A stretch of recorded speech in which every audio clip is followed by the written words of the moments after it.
What's up, guys? I'm Adam with No Torque Garage, and we're here today with a new bike that we're going to be working on. Now, you guys saw last time that we went ahead and got the 85 Honda Shadow done, and it is now out of the shop, and it is with the owner, Brandon, and he is happy with it. We've been riding it.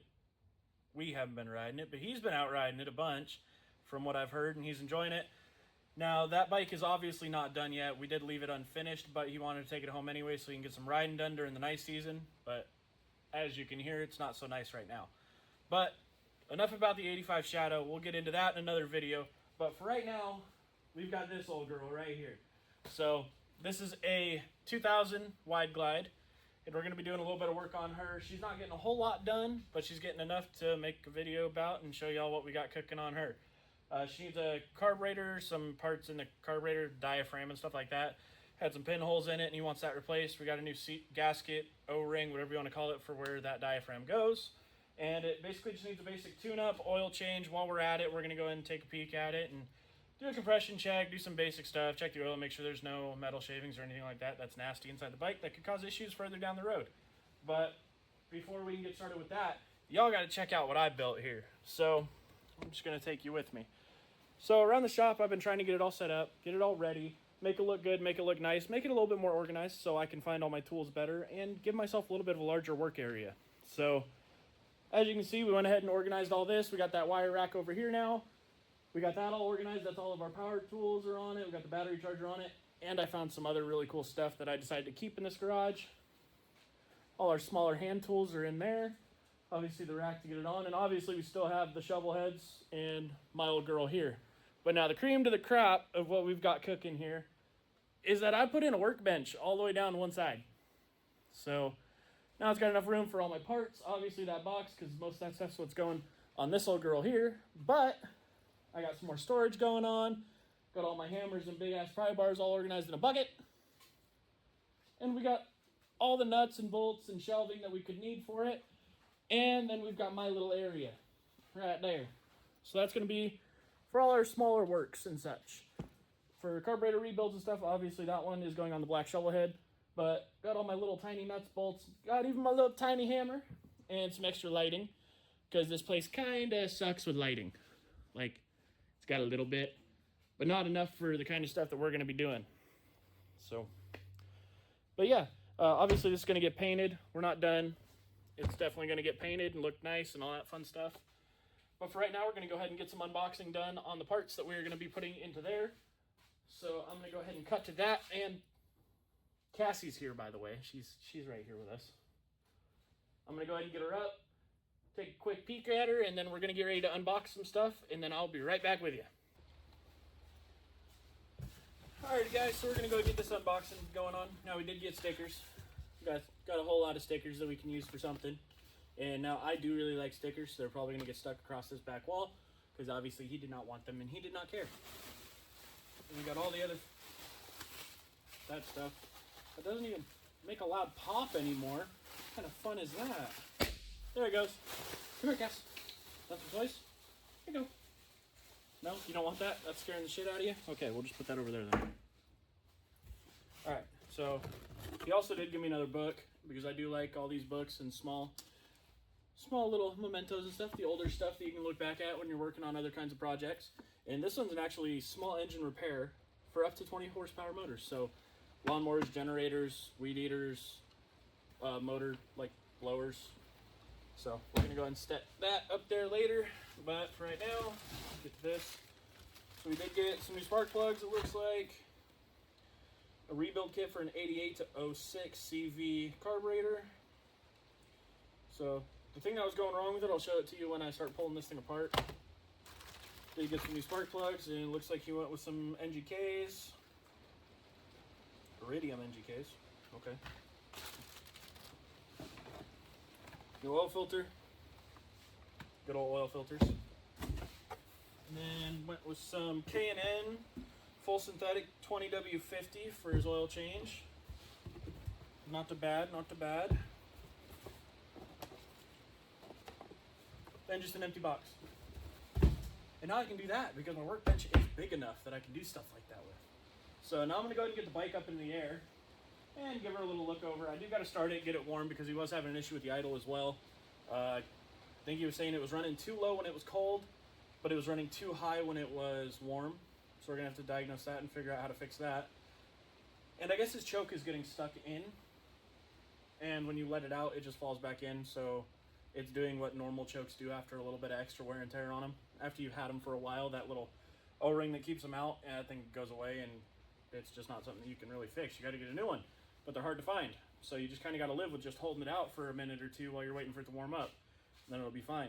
So I'm going to go ahead and mess with the idle on it, see what I can do for him. But for right now, let's go ahead and get it up in the air, start getting stuff taken apart, and I'll be right back to show you guys that. Alright, so first thing to get to the carburetor, we gotta take the air cleaner off, which has a bunch of like plastic and tape and shit all over it. You never took the plastic and tape off of it. Huh. Weird. Okay, well, that's one step gone, I guess. That's sticky and gross. Alright, so we got 2 Torx heads and a single Allen. So Torx bit size is a T27, so we're gonna go ahead and get those things undone. And I grabbed the wrong socket, so I gotta grab that. Alright, now that we have that, go ahead and take these off now. The one mess up of the day is grabbing the wrong socket. If that's all that I have to worry about, then I'm in good shape. I should have grabbed a, definitely should have grabbed an extension. Make this a little bit easier.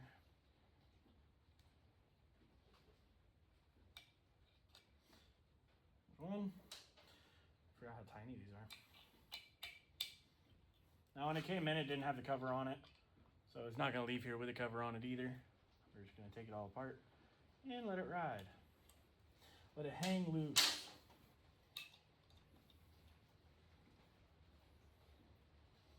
I'm not quite sure why they were mismatched, but they were. Anti-theft, that's why they do it.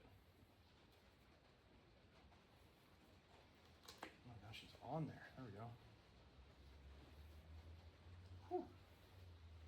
Okay then. And what do I always say? Put the bolts back where you found them so you don't have to worry about finding them later. Alright, now I need, pretty sure it's the same size. That one's chewed up. That one's going to be fun taking apart because that one's all chewed up. See if the next size up will fit it. Next size up fits that one. Next size up fits that one. Good. That's good. That way we can use it. T30. And then I gotta find the sizes for that. I believe they're 1/2 inch, but I'll double check and grab them. All right. Is this size of a wrench overkill? Yes. Are we gonna use it anyway? Yes. Those weren't on. Tight.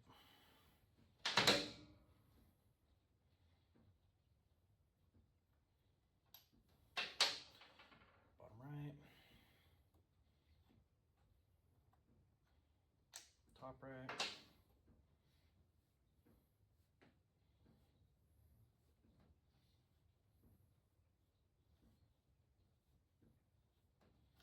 Top left. Bigger one for those. Come on, I know you want to get on there.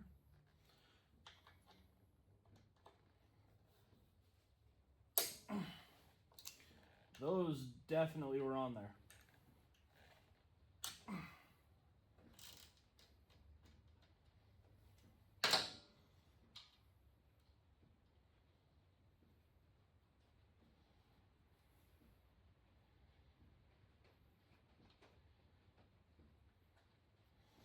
Top right. Does it technically matter which one they go back into? No. Does it matter to me? Yes. I want everything to leave on the bike that came with the bike when we're not doing a bunch of custom stuff to the bike. I want it all to go out the same way it came in. And of course, like a dumbass, I forgot about the airline and tucked up behind it. That needs a flathead. Whee! It got work. At least this is cooler. My bike had this air intake on it once upon a time, but mine was just shoved through the hole. It didn't have the fitting.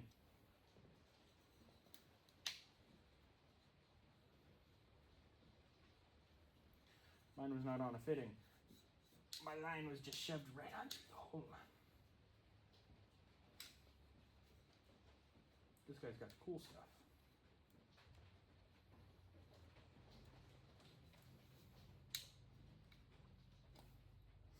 There we go. All right. Now that's all taken apart. All right, top right, top left, top right, top left, bottom right. And there's gasket. It is in fact our gasket.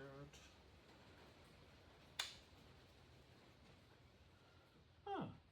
Snazzy to know. Alright. Stay. Be good. Okay, so we got that airline down. That one is going to end up coming down. But all we really need to get to is this little guy right... Well, maybe you'll see it. Right there. That guy right there. So that's got a diaphragm and a spring inside of it. And it also holds an O-ring there. And he said that this in here, like once a year, fills up with little pinholes and it lets fuel out. So we're not 100% sure on the cause of why it would do that. But we do know that it needs to be replaced. Everything would appear to be working good. It still makes a good noise, so the diaphragm inside here is good. Still has plenty of seal to it, because you can hear it when you raise it up. You can hear it blowing air. So that's still working good. Everything down in the float's working good because the idle's fine. But we will have to change the idle, which is a Phillips head set screw that is sit back here. So as soon as we replace this diaphragm out the bottom, all we got to do is pull it out of the kit, pull the new spring out, pull the new O-ring out, and re-put it in. Because apparently he's getting some fuel leakage out through the bottom here, which is an easy fix. And all it is a Phillips head, a tiny Phillips head. This whole little ordeal housing thing will come on out. So we're going to go ahead and go grab a Phillips head, pull it out, get the new parts, put it back in, and we're going to call it a day on the carburetor.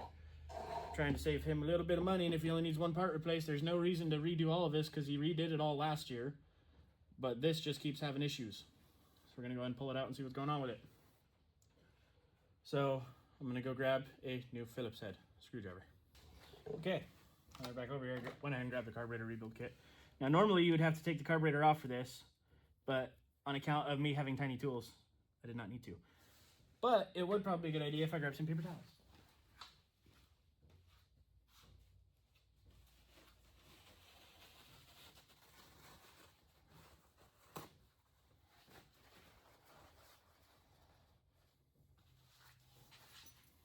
Because some dumbass did not run the bike until it was out of fuel. Dumbass meaning me. So yeah, we're going to go ahead and keep getting all this stuff out.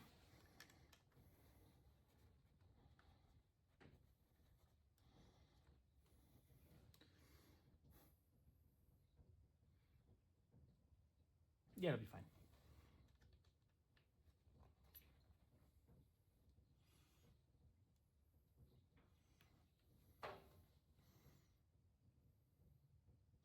Basically, all the fuel that was inside the lines is going to come out, go down through that diaphragm, and run out the bike. But that's okay, because I'm here with a bunch of paper towels to clean it up. We make messes around here. It's just kind of one of them things that we do. Let's see what's going on with this O-ring and everything else in here. He said that he was having fuel leak out of this while it was running, so. Well. Look at that. It's almost like I didn't even need to do anything for that to come out. Spring right there. Oh. I found the culprit. There's no O-ring. It's gone. It ran away. Crazy.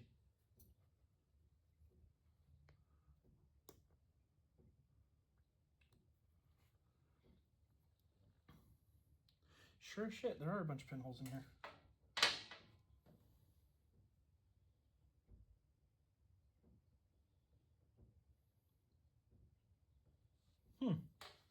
Quite honestly, I didn't believe him when he said there was a bunch of pinholes in this thing.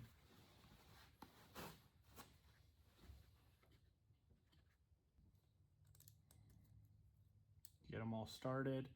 Don't torque them all down until you have them all started either. So if you take this thing and you put it in crooked, then you're going to have bigger issues than just a little bit of leaky fuel. You can have some issues with the spring and the float and everything else in there.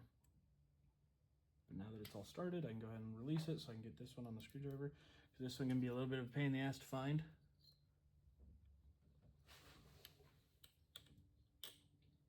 Unless you're me. I'm really good at finding the hole. It's kind of one of them things that helps since you have a kid, you know.